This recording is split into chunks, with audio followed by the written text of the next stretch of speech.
बिस्मिल्लाहिर्रहमानिर्रहीम। अस्सलाम वालेकुम नाज़रीन, आपका मेज़बान अली हुसैन जी।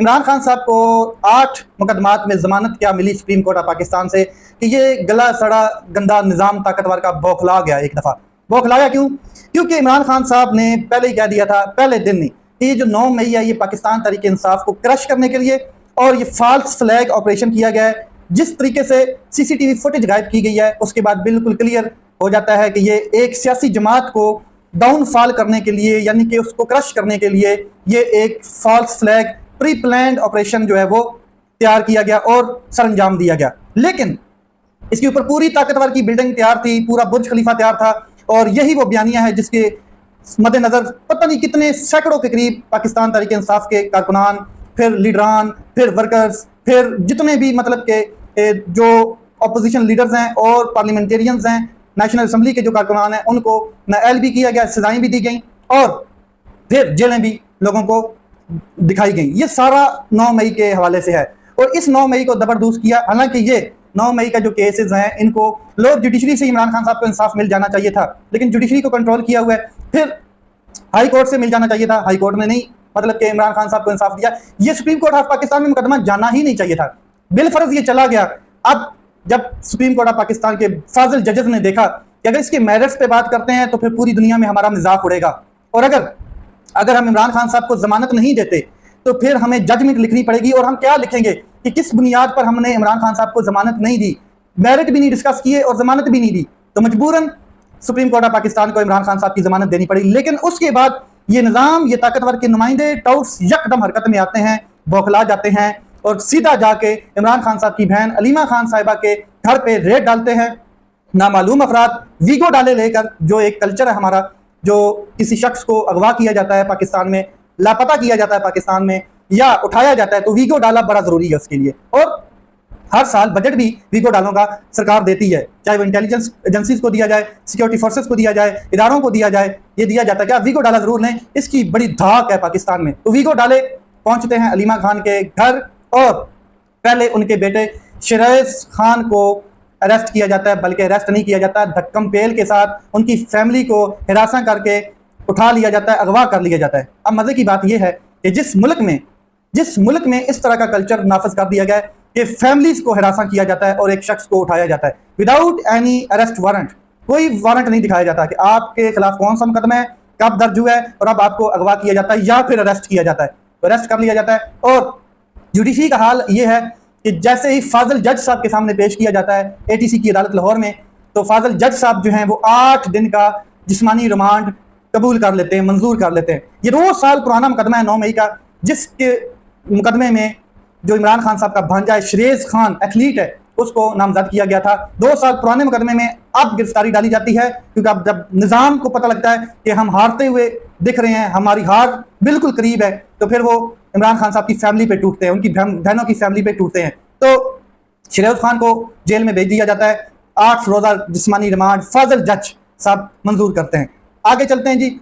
एक बेटे को पहले अरेस्ट किया गया, फिर दूसरे बेटे को अरेस्ट किया जाता है, यानी कि अगवा किया जाता है, किसी मुकदमे का नाम लगाकर अगवा किया जाता है। मैं आपको बता दूं कि अब शेर खान साहब को जो है वो इमरान खान साहब के दूसरे भांजे हैं, अलीमा खान साहब के छोटे बेटे, पहले बड़े बेटे को अरेस्ट किया गया, फिर अब छोटे बेटे को अरेस्ट किया जाता है। आज उसको भी सेम अदालत में पेश किया जाता है और सेम अदालत 5 रोज़ा जिस्मानी रिमांड पुलिस के हवाले कर देती है शिरेज खान जो है शेर खान को। शेर खान और शिरेज खान दोनों भाइयों को अरेस्ट कर लिया गया है। अब अलीमा खान साहिबा के दोनों ये सबूत, कसूर इनका ये है, ये इमरान खान साहब के भांजे हैं। कसूर इनका ये है कि इनकी जो माँ है अलीमा खान साहिबा, वो इमरान खान साहब का मौक़िफ़, जो भी मौक़िफ़ है एज इट एज कौम के सामने लाती हैं। कसूर इन 2 बच्चों का, इन 2 लड़कों का ये है कि ये इमरान खान साहब के साथ खड़े हैं, उसके मौक़िफ़ के साथ खड़े हैं। और ये जो शेर खान साहब हैं, इनको पाकिस्तान में आते ही इनको अरेस्ट के धमकियाँ मिली और फिर अचानक अरेस्ट कर लिया गया। हालांकि ये 2 साल से ये कारोबार चलाते हैं अपना, ये 2 साल से पाकिस्तान आ जा रहे हैं, आउट कंट्री भी जाते हैं आते। अब अलीमा खान साहबा के दोनों बेटों को अरेस्ट किया जाता है क्योंकि अलीमा खान साहबा को कमज़ोर करना है और अलीमा खान साहबा को कमज़ोर करने का मतलब है इमरान खान साहब को कमज़ोर करना। और इमरान खान साहब टूट ही नहीं रहे, किसी सिचुएशन में नहीं टूट रहे और ये ताकतवर जितना मर्दा नंगा नाचता हुआ नजर आ रहा है। इमरान खान साहब की फैमिली के साथ जो जुल्म, जबर, फस्तैयत, जो कुछ 2 साल 3 साल में की गई है आपके सामने, कौम इससे डिनाई नहीं कर सकती। मगर इमरान खान साहब 1 इंच भी पीछे नहीं हटे अपने मौक़िफ़ से, आज भी वहां पर स्टैंड करते हैं। और अलीमा खान साहब कहती हैं जी, कल मेरे बड़े बेटे को 8 रोज़ा रिमांड पर भेजा गया, इसके बाद मेरे छोटे बेटे को अगवा कर लिया गया और आज इसका 5 रोज़ा रिमांड दे दिया गया है। शेरशाह और शरेज का जुर्म सिर्फ ये है कि वो इमरान खान के भांजे हैं। अगर ये सोचते हैं कि बच्चों को अगवा करने के बाद ये इमरान खान या हमें प्रेशर कर लेंगे तो ये इनकी गलत फहमी है, इनकी भूल है।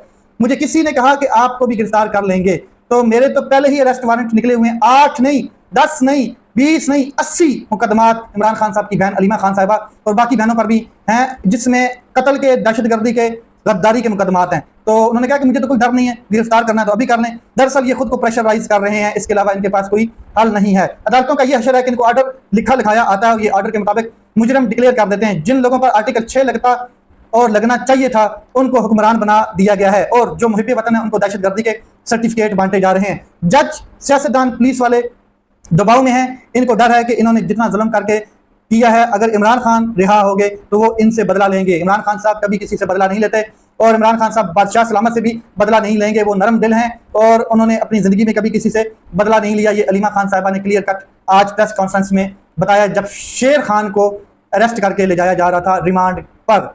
आगे मैं आपको बता दूं कि जो नूरीन खानम है वो कहती हैं कि शरेज अपना बिजनेस भी कर रहा था, बाहर आना जाना था उसका, लेकिन आज तक किसी ने नहीं कहा कि तुम पर मुकदमा है या तुम्हें गिरफ्तार किया जाता है, या जैसे FIA वाले गिरफ्तार करते हैं और एयरपोर्ट्स पे रोक लेते हैं, आज तक किसी ने उनको नहीं किया। अचानक फिर घर पर हमला हुआ और उठा कर ले गए शरेज खान को 9 मई के मुकदमे में। हालांकि शरेज खान 9 मई को चित्राल में थे और लाहौर में थे ही नहीं।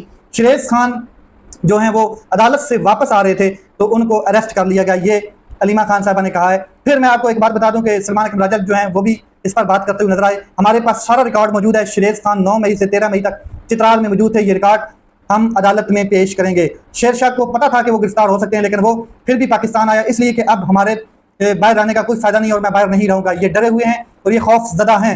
इमरान खान साहब की बहनों ने इंटरनेशनल लेवल पर मारियो नोफल को एक इंटरव्यू दिया है और बड़ा तगड़ा इंटरव्यू है इंटरनेशनल लेवल पर, और शख्स जिसको इंटरव्यू दिया जा रहा था उसकी बहुत फैन फॉलोइंग है। और इमरान खान साहब की बहन अलीमा खान साहिबा ने तमाम पाकिस्तान में जुल्म, सतम, जो फस्तायत है, जबर है, ताकतवर का, बादशाह का, वो सारा एक्सपोज कर किया है। ये किसी सूरत में जमहूरियत नहीं है इस टाइम पाकिस्तान में। जी, इमरान खान साहब की बहन अलीमा खान साहिबा ने बिल्कुल कैटेगोरिकल कह दिया कि ये लोग डरे हुए हैं। इनको पता है कि हमने जो जुल्म, जो जबर, जो फस्तायत पिछले 2-3 साल में की है, अगर इमरान खान साहब को हम रिहा करते हैं तो फिर वो हमारे लिए बहुत बड़ा खतरा होगा, क्योंकि फिर वो हमारे से बदला लेगा, फिर अकाउंटेबिलिटी करेगा, हमारा एहतसाब करेगा, हमें कटारे में लाएगा। और जब हमें कटारे में लाएगा, ये जितने भी ताकतवर लोग हैं, ये जितने भी अशराफिया है, ये जितने भी मुल्क पर इसका मुसल्लत हैं, काबिज हैं, फार्म 47 वाले हैं, या फिर इल्लीगल कोई आया हुआ है, तो वो बिल्कुल ये इस खौफ में है कि कहीं इमरान खान साहब हमारे से ये बदला ना ले, हमें अकाउंटेबिलिटी के दायरे में ना लेकर आए, हमारे ऊपर सख्तियां ना बन जाएं। क्योंकि जो इदारे हैं उनमें लोग रिटायर्ड होते हैं, लेकिन सियासतदान कभी रिटायर नहीं होता है। सियासतदान के पीछे अवाम खड़ी होती है, और जब अवाम खड़ी होती है तो वो किसी टाइम भी इक़्तिदार में आ सकता है, किसी टाइम भी इक़्तिदार में आकर वो अकाउंटेबिलिटी कर सकता है, इदारों की भी और उन लोगों की जो आइन तोड़ चुके हैं, जो जुल्म कर चुके हैं, जो फस्तायत कर रहे हैं, जो चादर चादवारी का तकद्दुस पामाल कर रहे हैं, जो बहनों को अगवा कर रहे हैं, जो बच्चियों को अगवा कर रहे हैं। आप अंदाजा लगाएं कि इमरान खान साहब की बहन, जो बहनें हैं, उनके साथ क्या सलूक किया जा रहा है, इसके बाद उनके भांजों के साथ क्या सलूक किया जा रहा है, और ये सिर्फ इस वजह से कि इमरान खान साहब को किसी तरीके से नील डाउन किया जाए। एक जमानत होती है और सुप्रीम कोर्ट ऑफ पाकिस्तान की जमानत के बाद चंद लोग उसके ऊपर खुशी मनाते हैं, 1-2-3 बच्चियां छोटी छोटी और उनकी फैमिली, आप अंदाजा लगाएं कि वो मिठाई बांट रहे थे, खुशी मना रहे थे, तो उनको भी अरेस्ट कर लिया गया। यानी कि अंडर एज बच्चियां, जो 4-5 साल की बच्चियां, उनको भी जेल और थाना दिखा दिया गया इस निज़ाम की जानिब से। तो ये चाहते हैं कि माओं को झुकाया जाए, बेटियों को झुकाया जाए, बहनों के चादर चादवारी का तकद्दुस पामाल किया जाए, और ये निज़ाम जो है, ये शर्मिंदा किस्म का निज़ाम जो है, इसको ये कबूल कर लिया जाए इमरान खान साहब की जानिब से। अब मैं आपको एक चीज़ और क्लियर कर देता हूँ कि जनाब जो मशवरा दे रहे थे इमरान खान साहब को, मसाहलत का, माफ़ी का जो मशवरा दे रहे थे इमरान खान साहब को, सीधा सीधा कि आप जो हैं वो माफ़ी मांग लें तो आपके साथ सब कुछ बेहतर हो सकता है, आप बन्नी गाला चले जाएं, खामोश हो जाएं, ये आपको डील ऑफर की जा रही है। और ये ब्राज़ील में बिल्कुल आर्मी चीफ के अल्फाज थे। तो खुद इमरान खान साहब को कहते हुए ये नजर आए वो लोग अपने कॉलम्स में कि जनाब आपने कहा कि यू टर्न तो अच्छे होते हैं, तो मुल्की इस्तेकाम के लिए एक यू टर्न ले लें। तो वो शख्स सुहेल वड़ाइच, जब उसको ताकतवर की जानब से स्टेटमेंट आई, DGISPR ने जब उसको झुंझेड़ा सही करके कहा कि झूठ का पलंदा है, जाती मफाद के लिए इसने ये कॉलम लिखा है, इस तरह की बात की है, आर्मी चीफ ने कोई पाकिस्तान तहरीक इंसाफ और इमरान खान साहब के हवाले से ब्राज़ील में कोई बात नहीं की, और ना ही उस मीटिंग में इमरान खान साहब के हवाले से कोई बात हुई है, और ये जाती मफाद के लिए सुहेल वड़ाइच साहब ने ये कॉलम लिखा है। तो इस पर फिर यू टर्न लिया सुहेल वड़ाइच साहब ने, और यू टर्न लेने के बाद जनाब सुहेल वड़ाइच साहब क्या कहते हैं मैं आपको बता देता हूँ। एक तो उन्होंने कहा कि आप मेरा कॉलम जरा गौर से पढ़ें, उस कॉलम में कहीं नहीं लिखा हुआ कि जनाब इमरान खान साहब से माफ़ी का मुतालबा किया जाता है, कहीं भी नहीं लिखा हुआ। और साथ में जनाब कहते हैं कि दरअसल वाडा साहब, फैसल वाडा, हमाद अजहर और चंद यूट्यूबर किसी सियासी या साफ्ती सरकारी जो नर्सरी है उसमें नहीं पले, बल्कि ये लोग सियासी और साफ़ती असूलों के कातिल हैं। ये सब माजी के अस्करी फैज़ स्कूल के तालिब इल्म हैं और शायद वही दौर वापस लाना चाहते हैं। मेरे कालम पर नाक भून चढ़ाने वाले अपना अपना मकसद और मफाद हासिल करने के लिए मनमानी तावीलें और मसनूई तशरीह करते रहें। जूँ जूँ वक़्त आगे बढ़ेगा एक एक असलियत सामने आ जाएगी। ये जनाब यू टर्न ले रहे हैं और जनाब कहते हैं कि 9 मई में इमरान खान और माफ़ी के हवाले से वहाँ कोई बात नहीं हुई। ये बात बिल्कुल दुरुस्त है। बराए करम इस कालम को दोबारा पढ़ें, इसमें सिरे से 9 मई इमरान खान और इनकी माफ़ी का कोई जिक्र नहीं। मैंने सिर्फ एक फ़िक्रा लिखा सियासी मसालत के हवाले से। उन्होंने कुरान पाक की आयत और उसका तर्जमा और उसकी तशरीह की, लेकिन ट्रोलर्स जो हैं उन्होंने गलत तासर लिया।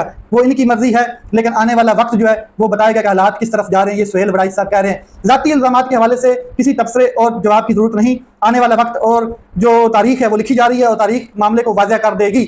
मैंने ज़िंदगी में लड़ाई झगड़े को तू तड़ाक से हमेशा इज्तनाब किया और आज भी मैं सोच समझ कर इस पर बात कर रहा हूँ। जनाब ने यू टर्न ले लिया, पता चल गया कि अब मैसेज ऊपर से आ गया और मेरे खिलाफ कार्रवाई भी होगी और इनके खिलाफ जनाब दरखास्त भी दायर कर दी गई है FIA में और साइबर क्राइम की जानब क्या कहते हैं इदारे में कि जनाब ने गलत बयानबाजी की और गलत कालम की लिखा है। तो जनाब जब आप इतने क्लोज होंगे तो फिर पाबंदियां भी लगेंगी, फिर आपको तनकीद भी बर्दाश्त करनी पड़ेगी, फिर आपको झुकना भी पड़ेगा, फिर आपको ट्रोलिंग भी बर्दाश्त करनी पड़ेगी। और जिस सियासी खानदान के बारे में या सियासी लीडर के बारे में आप ये मसालत की बातें लिख रहे हैं तो इससे तो पूरी कौम को वाज़ह नजर आ रहा है कि आप किसके माउथ पीस हैं, किसके टाउट हैं, किसके नुमाइंदे हैं और ये मसालत का पैगाम किसके लिए लेकर आए हैं। आपने भले ही अपने तौर पर कहा होगा मसालत का, आर्मी चीफ ने इसके ऊपर कोई बात नहीं की जैसे DGI-SPR कह रहे हैं और आप भी ये मान रहे हैं, या माफ़ी की कोई बात नहीं हुई, लेकिन DGI-SPR साहब ये कहते हुए नजर आए हैं कि 9 मई पर माफ़ी मांगनी पड़ेगी, 9 मई पर माफ़ी मांगनी पड़ेगी, लेकिन मसालत की कोई बात नहीं हुई। बल्कि आपका यू टर्न कौम ने देखा है। अब आपकी साफत भी खतरे में है। अब आप अपने कॉलम्स में इसकी तस्दीक करें या तदरीज जो मर्जी करें, आपको आइडिया है कि अब आपके खिलाफ ट्रोलिंग शुरू हो चुकी है। अपना ख्याल रखें, अपने भाई के चैनल का ख्याल रखें। पाकिस्तान जिंदाबाद।